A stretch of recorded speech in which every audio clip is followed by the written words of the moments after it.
Surah Al-Fatiha, the surah we recite every day, has the cure for all our problems. That is the argument that Ibn Qayyim makes. He says, you've got physical problems, you've got mental issues, you've got family issues, it doesn't matter. Surah Al-Fatiha contains the cure, believe it or not. If only you understood it well, and if only you were able to implement it in depth. How on earth is 7 verses going to fix the problems of humanity? You might ask and you might wonder. Ibn Qayyim starts by explaining that Surah Al-Fatiha begins with 4 names of Allah. And he says that all the names of Allah can come under these 4. Who can tell me the 4 names of Allah in Surah Al-Fatiha? Rabb, Ar-Rahman, Ar-Rahim, Malik or Malik. You guys missed the first one. Allah, La ilaha illallah. So Allah, Ar-Rabb, Ar-Rahman, Al-Malik or Al-Malik. These 4 names is a summary of who Allah is. And if you deeply internalize this in your life, these 4 names, it will erase and remove the vast majority of your issues in life. Something interesting that before I continue Surah Al-Fatiha, we have to go on a few tangents here and there. Something interesting that you note from about 1950 onwards, when the soul was removed from the picture, you started to see a lot of self-development books. Books about habits, books about 7 habits, Atomic Habits, How to Win Friends and Influence People, Dale Carnegie, all of these classic books about how to become a better person. In all of these books, you'll notice something. There's no discussion about the soul. The soul doesn't exist. It's all about waking up early and exercising and smiling at people and having good conversations and putting your alarm close to the toilet. All of this nonsense. Apparently this is going to make you a better person. Forget about the soul. The problem lies. There's a book by a gentleman called Viktor Frankl. Viktor Frankl was a Jewish victim who was tortured in the Auschwitz concentration camps by Adolf Hitler. And he was tortured for years and years and years and years. And when he came out of his torture and out of his imprisonment, he wrote this book called Man's Search for Meaning. In the summary of this book, he says, you know what? It wasn't a habit or a therapy or a tablet I took that made me feel better about the 40 years of torture and destruction that I experienced. It was one thing that helped me out of all of this. It was realizing that everything that happened to me, there was a reason and a wisdom and a meaning behind it.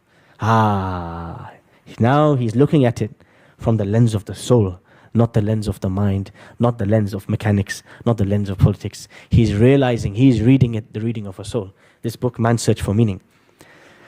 And this is why we say, coming back to Surah Al-Fatiha, 4 names of Allah have the solutions to all of our problems. The first name, Allah, makes us realize that the only one we should be turning to and worshipping and devoting our time and attention to and looking to please is not people, it's not career progression, it's not this, it's not that, it's not money. It is the one who created and fashioned us and the one who we'll return to. Allah's name Ar-Rahman gives meaning to every difficulty you ever face in your life. Because you realize the one who put you in the difficulty, the one who gave you cancer, the one who gave you financial issue, the one who made you lose sleep, he loves you more than your mother loves you. It completely changes the meaning of the difficulty that you went through. Ar-Rabb. Ar-Rabb reminds you that just as a farmer plants a seed and pours water on the seed, and the sunlight and the greenhouse nurtures the seed so that it grows to its full potential, Allah, every moment of your life, was looking after you and watching your back. Al-Malik or Al-Malik reminds you that no matter what you possess in this world, it doesn't belong to you, it belongs to Allah. And these 4 names of Allah, if one truly internalizes them, Ibn Qayyim says, this will rid you and remove from you the vast majority of pain you feel in your life. The fact that you still feel the level of pain that you feel means you haven't internalized them yet. Go back to them and revisit them again. He then says that إِيَّاكَ نَعْبُدُ and إِيَّاكَ نَسْتَعِينُ. It is only you we worship and only you we ask for help. That this line summarizes the entire Quran. And this line is the statement that every prophet was sent to bring people towards and call them towards. He says that إِيَّاكَ نَعْبُدُ and إِيَّاكَ نَسْتَعِينُ removes all spiritual illnesses from your heart, whether it's arrogance, whether it's envy, whether it's anger, whether it's ego. He said everything can be removed by internalizing إِيَّاكَ نَعْبُدُ وَإِيَّاكَ نَسْتَعِينُ. How is that possible? He says, half of all the spiritual diseases that you can imagine, all the amrad al-qulub that you can imagine, can be removed by إِيَّاكَ نَعْبُدُ, by realizing it is only Allah that I worship, I devote my time to, I devote my attention to. Only He can reward me, only He can give me, only He can take from me.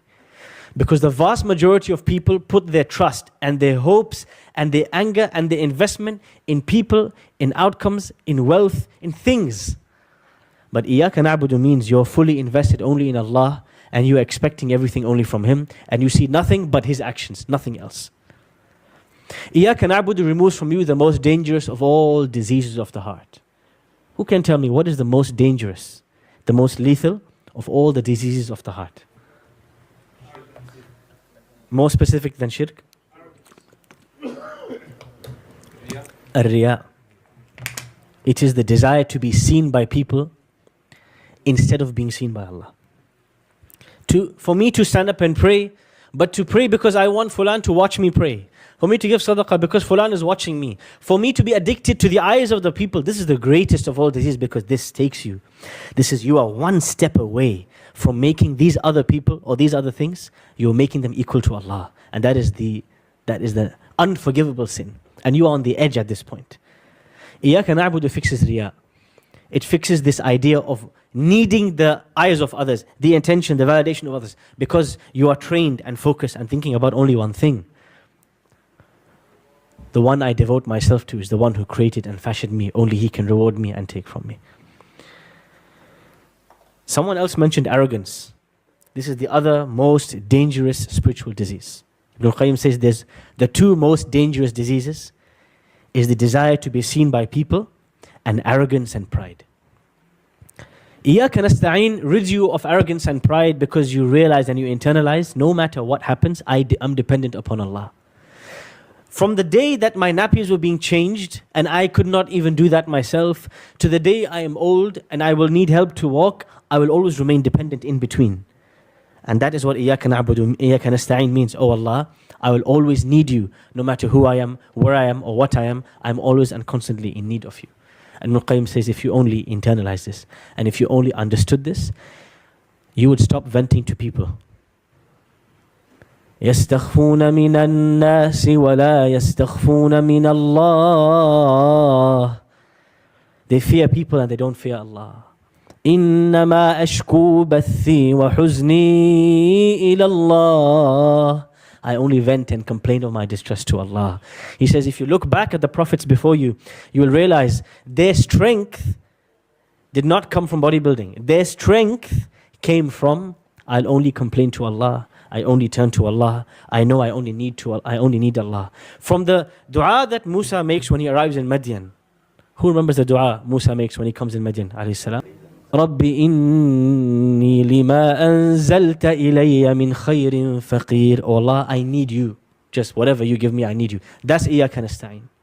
What does Ibrahim alayhi salam say when he's inside the fire? Hasbi Allah wa ni'mal wakil. That's إِيَّاكَ نَسْتَعِينُ. Allah, I need you. I'm stuck. Where will I go? What does Yusuf alayhi salam say in the well? And Yunus alayhi salam say in the whale? What does Yunus alayhi salam say in the whale? لا إله إلا أنت سبحانك إني كنت من الظالمين. لا إله إلا أنت إياك نعبد سبحانك إني كنت من الظالمين إياك نستعين. You'll see the same formula repeated again and again and again. It is the acknowledgement that I have no objective, no interest in nothing, in nobody except Allah, and that I need Him, I depend on Him, I'm helpless without Him. And if you really digested this, your whole life would change. Ibn al-Qayyim then mentions something interesting. He says the real journey, the real path, is the path of the soul. From the day Allah created the soul and announced, am I not your Lord, until the day the soul will return to Allah. The real journey is the journey of the soul. However, the journey of the soul can feel very lonely. Because the vast majority of people are not living the life of the soul, they are living the life of the body. The vast majority of people are eating, sleeping, reproducing, akramakumullah, defecating. That's their life. The life of animals. It's a physical life. It's all about the body. There's no acknowledgement, no approach, no attempt to fulfill anything greater, anything deeper than that. Ibn Qayyim rahimahullah, when he talks about this, he says, the vast majority of people are living the life of animals. And so sometimes when you're trying to feed the soul, you feel very lonely. I'll give you an example. One day you meet up with a bunch of your friends. You're in your late 20s, you're in your 30s. Your friends have progressed in their careers. One's talking about buying a house, the other one's talking about cryptocurrency, third one's talking about the football match they watched last week, the fourth one's talking about the movie that they want to watch on the weekend. Everyone is obsessed with some worldly desire they want to fulfill, or some kind of progression they've been sold is a kind of progression, and you're sat there thinking, I don't have a house, I don't have a car, I haven't progressed materially, I don't have a fancy this or a fancy that, but I just finished Surah Al-Ahqaf last week, and these guys don't know the buzz that gives me. You feel alone because you're on a different journey.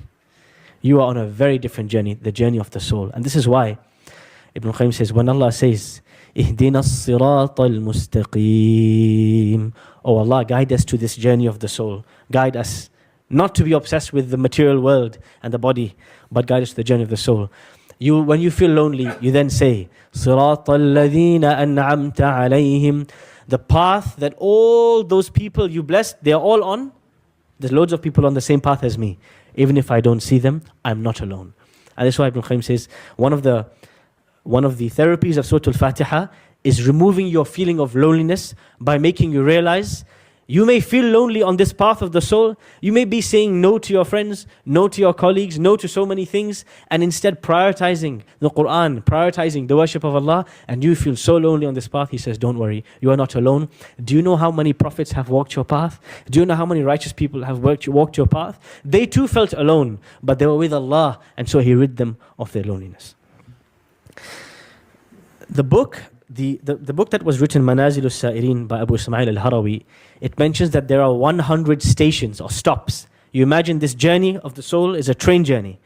And every time this train stops, it transits on the way to Allah subhanahu wa ta'ala. It came from Allah, it's going to return to Allah. And he says there's 100 stops on the way to Allah. And of course, in a few sessions, we're not going to go over 100 steps. But I want to stop with you on the most important stations on this journey of the soul to Allah subhanahu wa ta'ala. The first station on this journey to Allah is what Ibn Qayyim calls the spiritual awakening. The awakening, al-yaqadha. Many of us have experienced this feeling before. Those of us who converted to Islam, your first year post-conversion, and those of us who discovered Islam after being brought up culturally or being distant from Allah, not knowing anything about this religion, there is a moment in which you feel, today I am alive, I just realized why I'm here on this earth. This moment, this exact precise moment, Ibn Qayyim calls al-yaqadha, this is the true awakening. You know what that means? The day you realize why you're here and where you're going, today your life began. Today is the day your life began, not before. You imagine a companion of the Prophet ﷺ who embraces Islam at the age of 60. And he's scared and wondering, what's left for me? 60 years of my life I wasted, and today I've realized what it's really about. As they say, today I woke up and now I can smell the coffee. So today you woke up, you can smell the coffee. You're 60 years old. Your end is very near. But today is the real start of your life. Many people think, they track, people, they celebrate their birthdays. Why? Something to celebrate because today I'm 1 year older. People celebrate their anniversaries because my marriage has progressed 1 year. People celebrate their progression at work, their progression in so many different places. However, how many people celebrate the progression of their soul towards Allah subhanahu wa ta'ala? How many of us know the day we were spiritually born, al-yaqadha, which is the day you really realize, what am I doing on this earth and where am I going? What is my ultimate priority? Before this day, you live in blindness. And so before I talk about awakening, let me talk about sleep. You won't understand what it means to wake up if you don't know what sleeping is. Ibn Qayyim says that the vast majority of people on this planet are fast asleep. تَحْسَبُهُمْ أَيْقَاظًا وَهُمْ رُقُودٌ. You think they're awake, but they're fast asleep.